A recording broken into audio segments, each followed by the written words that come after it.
ጥር 27 ቀን 2018 ዓ.ም ለክቡር ጠቅላይ ሚኒስትር አብይ አህመድ ከገዱ አንዳርጋቸው ጉዳዩ በፓርላማ ንግግሩ ላይ የኔን ስም ጠርተው ያደረጉትን ንግግር ይመለከታል።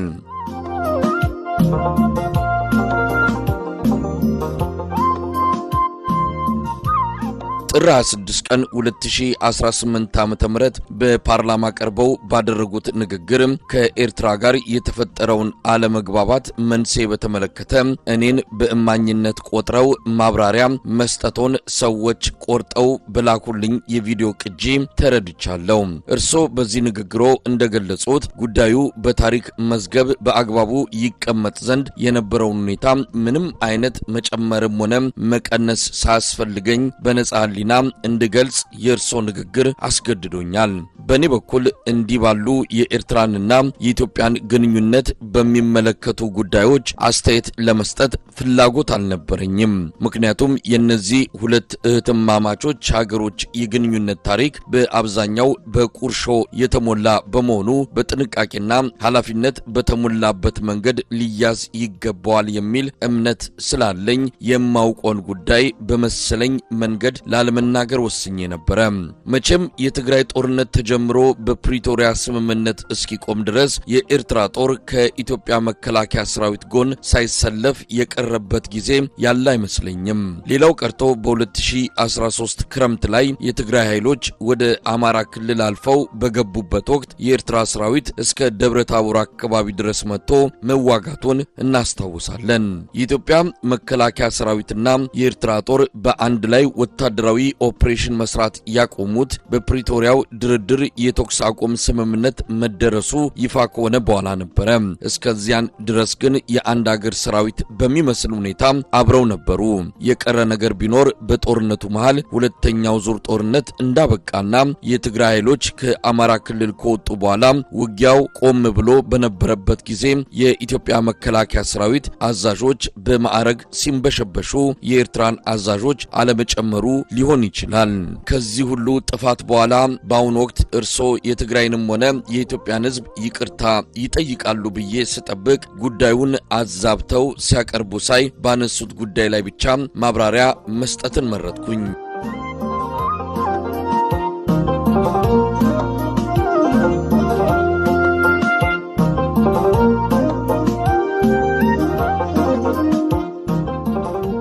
በትግራይ ክልል በነበረው ጦርነት የትግራይ ኃይሎችን ጨምሮ በጦርነቱ ተሳታፊዎች አማካኝነት የደረሰው ጉዳት የትግራይን ሕዝብ ለማመን በሚከብድ ሁኔታ እንዲደቅ ያደረገ በመሆኑ ለዚህ ድርጊት አንድ አካል ብቻ ተጠያቂ አድርጎ እኔ ከደሙ ንጹህ ነኝ ለማለት መሞከር ከሕግ ከፖለቲካና ከሞራል ተጠያቂነት ሊያድን ካለመቻሉ በላይ መሰል ጥፋት ዳግም እንዳይደገም ተገቢውን ትምህርት እንዳይወሰድ ያደርጋል። እውነቱን ለመናገር በዚያ ጦርነት ወቅት የትግራይ ሕዝብ ማንም ወገን የተጎዳ ብሎ ከጎኑ የሚቆምለት መንግስትም ሆነ ሌላ ወገን አልነበረውም።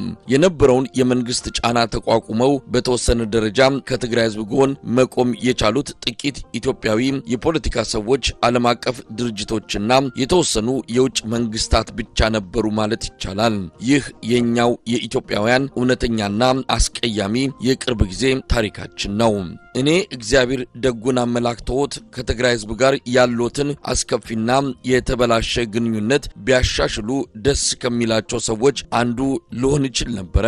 ነገር ግን ባለፈው ስተቶ ምንም አይነት የመቆጨት ምልክት ካለማሳየቱ በላይ ለዚያ ሁሉ የሰው ልቂት፣ ንብረት መውደም፣ ማህበራዊ ምስቅልቅልና የሀገርን ህልውና የሚፈታተን ቀውስ የራስዎን የፊት አውራሪነት ድርሻ ሳይመለከቱ ሌላ ተጠያቂ ፍለጋ ሲዋትቱ ሳይ አግራሞትን የጫረብኝ ከመሆኑም በላይ አሁን ላይ ምስቅልቅሉ የወጣው ሀገራዊ ሁኔታ ያነሰን ይመስል ሌላ አዲስ ቀውስ ለመፍጠር እየተንደረደሩ ስለመሰለኝ ጠንካራ ስጋት አድሮብኛል።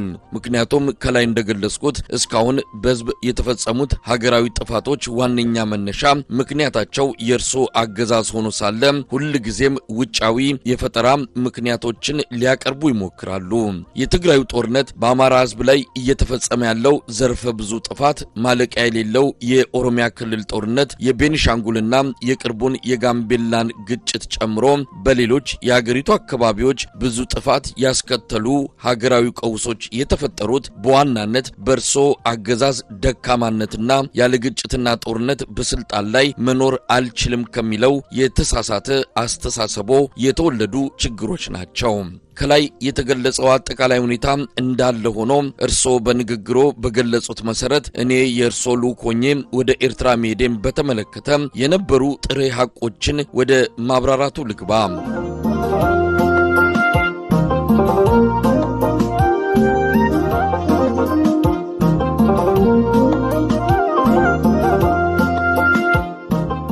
በመጀመሪያ ደረጃ የትግራይ ጦርነት ከተጀመረ በኋላ እኔ የውጭ ጉዳይ ሚኒስትር እንደነበርኩና በትግራይ ሕዝብ ላይ የተፈጸመውን ወንጀል በተመለከተ መልእክተኛው ሆኜ ወደ ኤርትራ ተልኬ እንደነበረ በፓርላማ ንግግሮ የገለጹት ሙሉ በሙሉ ሐሰት ነው። ይህ የለየለት ቅጥፈት መሆኑን እኔ ብቻ ሳልሆን እርሶም ቢሆኑ የመዋሸት ሱስ ሆኖበት ካልሆነና በአዲስ መልክ ሊያስፈጽሙት ላቀዱት የጥፋት ፕሮጀክት ሕዝብን አወናብዶ ለማነሳሳት ያግዘ ብለው ካላሰቡ በስተቀር ሁለቱም ጉዳዮች ለማንኛውም የኢትዮጵያን ፖለቲካ ለሚከታተል ሰው ሁሉ ግልጽ ነው። እኔ ከውጭ ጉዳይ ሚኒስትርነት የተነሳሁት የትግራዩ ጦርነት በተጀመረ ማግስት ማለትም ከጥቅምት 25 2013 ጀምሮ ነው። መቼም ይህንን ጉዳይ ይዘነጉታል ተብሎ አይጠረጠርም። አሁንም ሌላ በህዝብና በአገር ላይ ለመፈጸም የሚያውጠነጥኑት የጥፋት አሻጥር ኖሮ ለማምታታት የሚጠቀሙበት ነገር ከሌለ በስተቀር የኔ የውጭ ጉዳይ ሚኒስትርነትና ወደ ኤርትራ መሄድ የማይገናኙ ጉዳዮች ናቸው።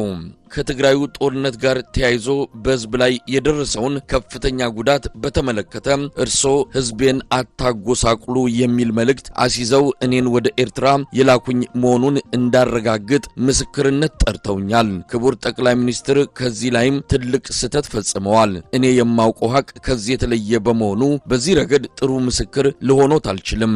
እንደርሶ ከእውነት ጋር የተጣላ ሌላ ምስክር ቢፈልጉ ይሻሎታል።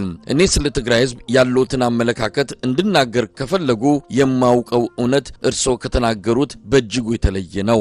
በእውነቱ ለመናገር በዚያን ወቅት የምር ከሚያስቆጣውትና ሌሎችን እንደ ጠላት እንዲያዩ ከሚያደርጉት ጉዳዮች ውስጥ አንዱና ምናልባትም ዋነኛው የትግራይን ህዝብ በደል ማንሳት ነበረ። ለኔው ለራሴ ያሉኝን ላስታውሶት። በሶስት ሳምንት ውጊያ የህወሓትን ኃይል ሰባብረን መቀሌን ተቆጣጥረናል የሚለውን ደስታ ለማብሰር በተጠራው የሥራ አስፈጻሚ ኮሚቴ ስብሰባ ላይ የነበረን የግምገማ ሐሳብን መሰረት በማድረግ አንድ ሐሳብ አንስቼ ነበረ። ቀርቦ የነበረው ግምገማ የትግራይ ህዝብ በሰሜን እዝ ላይ የተፈጸመው ጥቃትም ሆነ በመከላከያ የተወሰደው ያጸፋ እርምጃ ዱብዳ ሆኖበት ከማንም ወገን ሳይሰለፍ ባይተዋር ሆኖ ጦርነቱን በገለልተኛነት ይመለከት ነበር የሚለው ነበረ። እኔም በዚሁ የግምገማ ሐሳብ ላይ በመመርኮዝ ህዝቡ እንዲረጋጋ፣ ስርዓት አልበኝነት እንዳይፈጠር፣ ወታደሩ በአሸናፊነትና በበቀል መንፈስ ህዝብ እንዳንገላታ ጥንቃቄ መደረግ አለበት፣ ቶሎ ብሎ የሲቪል አስተዳደር እንዲቋቋምና በራሱ ልጆች እንዲተዳደር መደረግም ይኖርበታል፣ በደል የሚደርስበት ከሆነ ህወሓትን ሊናፍቅና እንደገና ሊያጠናክር ይችላል የሚል ስጋት አዘል አስተያየት አቀረብኩኝ።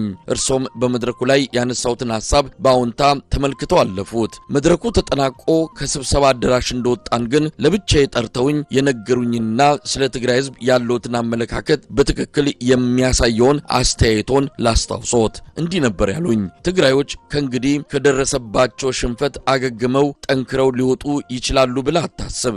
እንዳይነሱ አድርገን ሰብረናቸዋል። ብዙ ሰው የትግራይ ህዝብ ይለኛል። የትግራይ ህዝብ ከማን ይበልጣል? እንዳይነሳ አድርገን አድቅቀነዋል። በቀጣይም ይበልጥ እናደቀዋለን። መሸነፍ ከባድ ስለሆነ ከእንግዲህ ያ የምናውቀው ትግራይ ተመልሶ አይመጣም የሚል ነበር።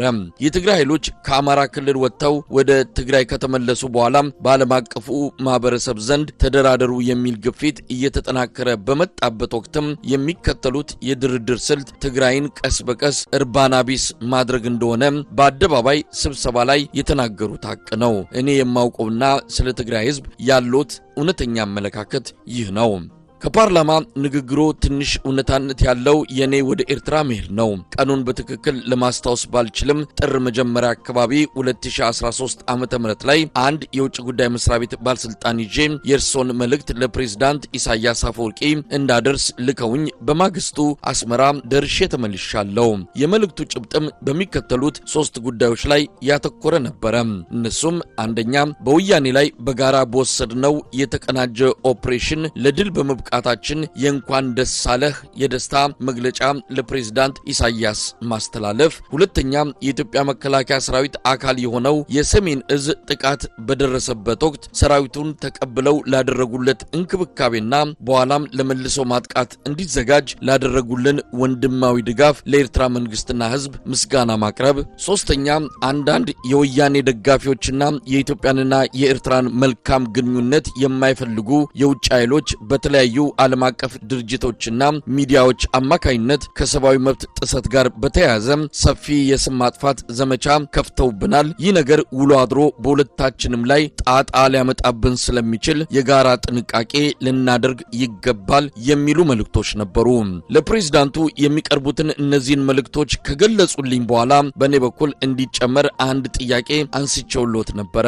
ይኸውም ጦርነቱ መጠናቀቁን በይፋ ለህዝብ ተናግረናል። የዓለም አቀፉ ማህበረሰብ እየጠየቀን ያለውም የኤርትራ ሰራዊት ከኢትዮጵያ ከትግራይ እንዲወጣ ነው። ስለዚህ ለምን የኤርትራ መንግስት ሰራዊቱን እንዲያስወጣ በግልጽ አንነግራቸውም የሚል ነበረ። እርሶ ግን ሰራዊታችሁን አስወጡ ብለህ በፍጹም እንዳትጠይቅ ብለው አስጠነቀቁኝ። ከዚያም የሰጡኝን ተልኮ ተቀብዬ ተለያየን። ከዚህ ውጪ የትግራይን ህዝብ በተመለከተ ያነሱልኝም ሆነ የሰጡኝ ምንም አይነት መልእክት አልነበረም። በወቅቱ የእርሶ ጭንቀት የተከፈተብን የሰብአዊ መብት ጥሰት ክስ ሊያስከትልብን የሚችለው ጣጣ ነው እንጂ የትግራይ ህዝብ ላይ የደረሰው መከራ በፍጹም አጀንዳው አልነበረም። በማግስቱ በተዘጋጀልን አነስተኛ የኮንትራት አውሮፕላን ተሳፍረን አስመራ ደረስን። የኤርትራ ባለስልጣናት አስመራ ኤርፖርት ተገኝተው ከተቀበሉን በኋላ ፕሬዝዳንት ኢሳያስ ወደሚገኙበት ቦታ ወስደውን ለፕሬዝዳንቱ የያዝነውን መልእክት አቀረብን። በያዝነው መልእክት ላይ ምንም ያወዛገበን ነገር አልነበረም። የማስታውሰው ስለተከፈተብን የሰብአዊ መብት ጥሰት ዘመቻ ለፕሬዝዳንት ኢሳያስ ስነግራቸው በሳቸው በኩል የሰጡኝ መልስ የሚቻለው ጥንቃቄ ሁሉ እንዲደረግ እኛም እናንተም ለበታች መዋቅሮቻችን መመሪያ እናስተላልፍ፣ በተረፈ እኔና አብይ በተስማማነው መሰረት ገና ብዙ የሚሰሩ ስራዎች አሉን የሚል ነበረ። በሁለቱ መሪዎች አለ ስለሚባለው ስምምነት የማውቀው ነገር የሌለ ቢሆንም ውይይታችንን በሙሉ መግባባት ፈጽመን ወደ ሀገራችን ተመለስን። አዲስ አበባ በተመለስኩ በማግስቱ ለእርሶ ስልክ ደውዬ ከፕሬዝዳንት ኢሳያስ ጋር ስለነበረን በጎ ውይይትና የሰብአዊ መብት ክሱን በተመለከተ ሁላችን አስፈላጊ ጥንቃቄ ማድረግ አለብን ማለታቸውን ሪፖርት አቅርቤሎት የስልክ ንግግራችን ተቋጨ። እኔ የማውቀው እውነታ ይህ ነው። አመሰግናለሁ። ገዱ አንዳርጋቸው።